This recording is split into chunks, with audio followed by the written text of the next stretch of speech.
Hi, my dears. Today we are going to discuss our last topic in our stereochemistry chapter, that is methods of determination of configuration of geometrical isomers. We have studied we have studied about geometrical isomers in the last video, and geometrical isomer is also known as cis trans isomers.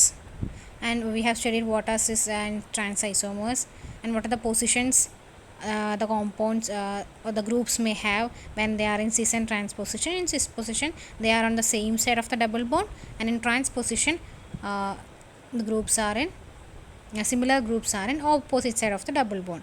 Now, in this topic, we are going to discuss the methods of determination. That is, for a particular isomer, certain methods are given below for finding out which is cis and trans.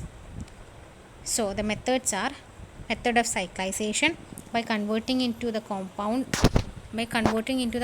of non-configuration, then optical activity, then method based on physical property, then by stereoselective addition and elimination reaction. അതായത് geometrical ഐസോമേഴ്സിന് സിസ് ആണോ trans ആണോ അങ്ങനെ ഏതാണെന്ന് കണ്ടുപിടിക്കാനുള്ള methods ആണ് നമ്മളിനി പഠിക്കാൻ പോകുന്നത്. So first one is method of cyclization. This method is applied in which either of the form capable of forming a ring. This method is based on the principle that intermolecular reaction occur easily when the reacting groups are close together. For example, among the two acids, malic and fumaric, only the former give anhydride on gentle heating. So in malic acid, the two reactive groups are close together. അതായത് first മെത്തേഡാണ് method of cyclisation. Cyclisation എന്ന് പറയുമ്പോൾ എന്താ നമ്മൾ normally കുറേ reactions പഠിച്ചിട്ടുണ്ട് അല്ലേ. അപ്പോൾ സൈക്ലൈസേഷൻ എന്ന് പറയുന്നതുകൊണ്ട് എന്താ ഉദ്ദേശിക്കുന്നത്? നോർമൽ ലീനിയർ ചെയിൻ ആയിട്ടുള്ള റിയാക്ടൻറ്റിനെ നമ്മൾ എന്ത് ചെയ്യും, സൈക്കിൾ ഫോമിലേക്ക് ആക്കും. ഇതാണ് ഈ സൈക്ലൈസേഷൻ എന്ന് പറയുന്നത്. സോ ഈ മെത്തേഡിൽ എന്താ പറയുന്നതെന്ന് വെച്ചാൽ, ചില കോമ്പൗണ്ടിന് റിംഗ് സ്ട്രക്ചർ ഫോം ചെയ്യാനുള്ള കപ്പാസിറ്റി ഉണ്ട്. അപ്പോൾ ഈ റിംഗ് സ്ട്രക്ചർ എന്ന് പറയുമ്പോൾ എന്തായിരിക്കും, അതിലുള്ള അഡ്ജസൻറ്റ് ഗ്രൂപ്പ്സൊക്കെ ക്ലോസ് ആയിട്ട് വരും. അഡ്ജസൻറ്റ് ഗ്രൂപ്പ്സ് ക്ലോസ് ആയിരിക്കും. അപ്പോൾ ഗ്രൂപ്പ്സൊക്കെ ക്ലോസ് ആയാൽ അവർ തമ്മിൽ ഇൻ്റർമോളിക്കുലർ റിയാക്ഷൻ എന്താവും, വേഗം നടക്കും അല്ലേ. സോ ഇവിടെ എക്സാമ്പിൾ പറഞ്ഞിരിക്കുന്നത് രണ്ട് ആസിഡ്സ് എടുക്കുക, മലീക് ആസിഡ് ആൻഡ് ഫ്യുമാരിക് ആസിഡ്. ഇതിൽ മലീക് ആസിഡ് എന്ന് പറഞ്ഞാൽ മലീക് ആസിഡ് ഉണ്ട്, ഫ്യുമാരിക് ആസിഡ് ഉണ്ട്. ഇതിൽ ഏതോ ഒരു ആസിഡിനെ നമ്മൾ നല്ലോണം ഹീറ്റ് ചെയ്താൽ ആൻഹൈഡ്രേറ്റ് ഫോം ചെയ്യും. അപ്പോൾ ഒരു റിയാക്ഷൻ നടന്ന് വേഗം എളുപ്പത്തിൽ നടക്കണമെങ്കിൽ എന്താ സംഭവിക്കുക, അവർ തമ്മിലുള്ള ആ ഗ്രൂപ്പ്സ് അടുത്ത് വരണം. ട്രാൻസിലാണോ സിസ്സിലാണോ ഗ്രൂപ്പ്സ് അടുത്ത് വരിക?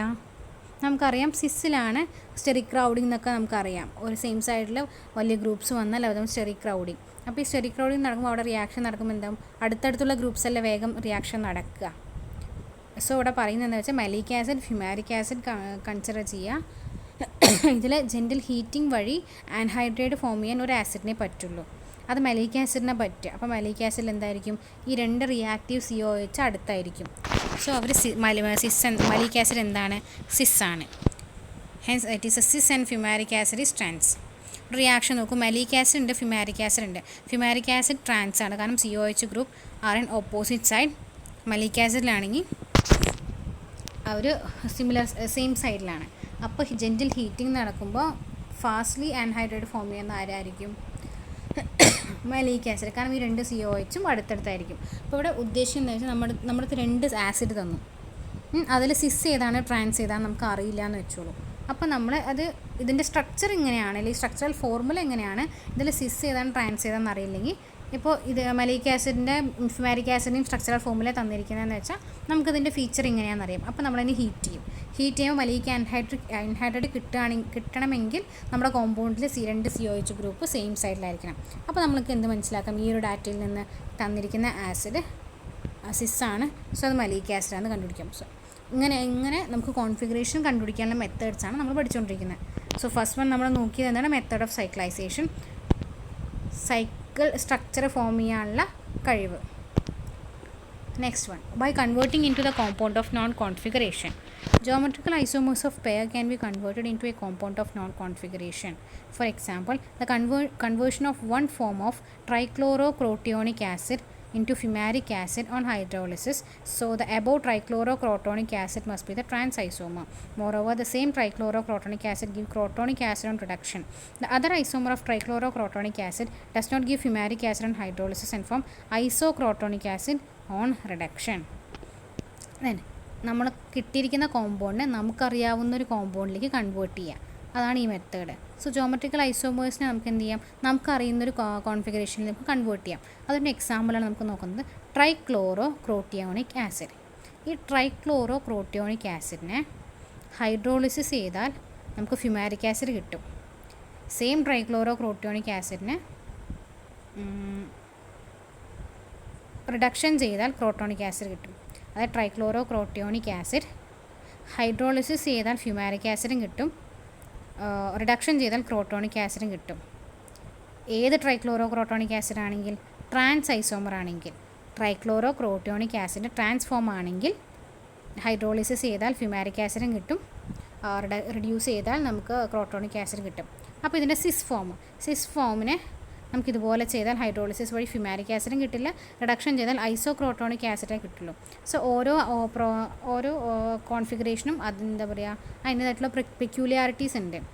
ട്രാൻസ്ഫോമിനാണ് ഈ പെക്യൂലിയാരിറ്റി ഉള്ളത്, സിസ് ഫോമിനില്ല. അപ്പോൾ നമുക്ക് ഈ ട്രൈക്ലോറോക്രോട്ടോണിക് ആസിഡിൻ്റെ സ്ട്രക്ചറൽ ഫോർമുല തന്നിട്ട് ഇതിൻ്റെ ക്യാരക്ടറിസ്റ്റിക് നമുക്ക് എങ്ങനെ, അപ്പോൾ ഇതിൽ ഏതൊക്കെയായിരിക്കും റിയാക്ഷൻ നടക്കുക എന്നൊക്കെ നമുക്ക് ഈ ഫാക്ട് വെച്ച് കണ്ടുപിടിക്കാൻ പറ്റും. സോ ഇങ്ങനൊരു റിയാക്ഷൻ നടന്ന് ഈ കോമ്പൗണ്ട് തന്നാൽ അത് ട്രാൻസ് ആയിരിക്കും, ഇങ്ങനെയുള്ള കോമ്പൗണ്ട് തന്നാൽ ദെൻ ഫ്യൂമാരിക് ആസിഡ് തന്നില്ലെങ്കിൽ അത് സിസ് ഫോം ആയിരിക്കും. നമുക്ക് അതിൻ്റെ റിയാക്ഷൻ നോക്കാം. ട്രൈക്ലോറോക്രോട്ടിയോണിക് ആസിഡ് അതിൻ്റെ ട്രാൻസ്ഫോം നമ്മൾ കണ്ടു. അതിനെ ഹൈഡ്രോളൈസ് ചെയ്താൽ നമുക്ക് ഫ്യൂമാരിക് ആസിഡ് ട്രാൻസ്പോസിഷനിലും കിട്ടും, റെഡ്യൂസ് ചെയ്താൽ നമുക്ക് ക്രോട്ടോണിക് ആസിഡും കിട്ടും. Next one, method of optical activity. Among the two members of geometrical isomers, only one form is optically active, whereas the other is optically inactive, and due to the presence of element of symmetry. And the optically active form can be resolved and may be used to establish its configuration.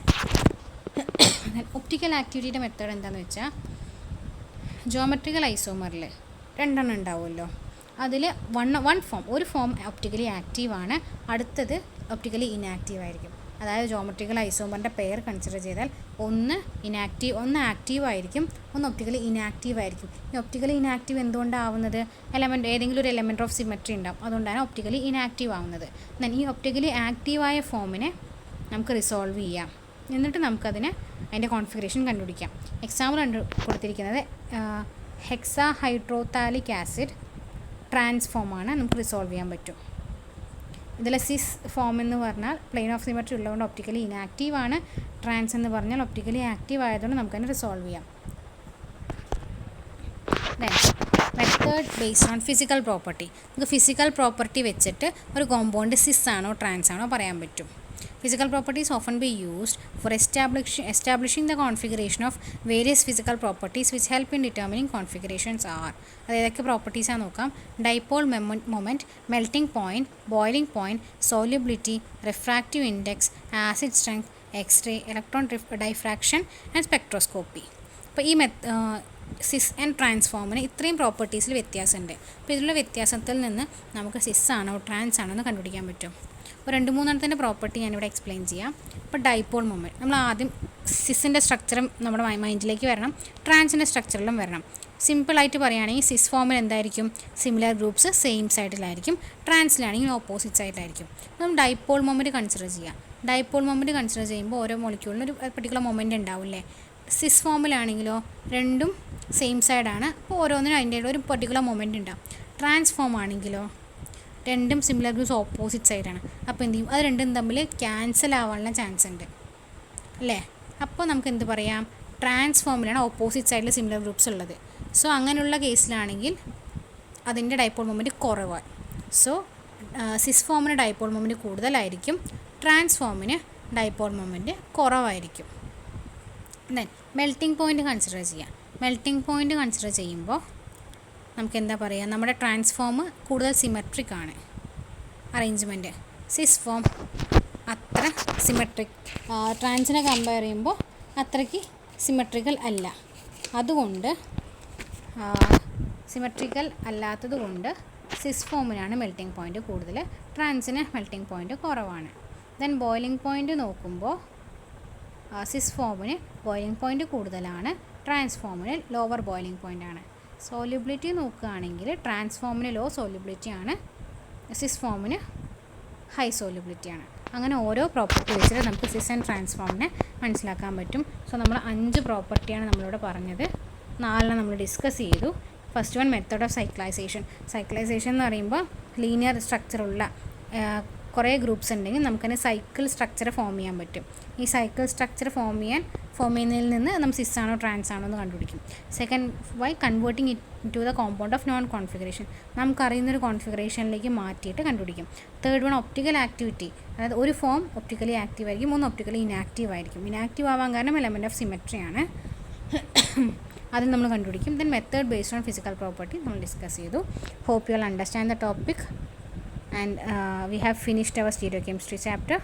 The next video we will discuss our new chapter, that is nanochemistry. Thank you.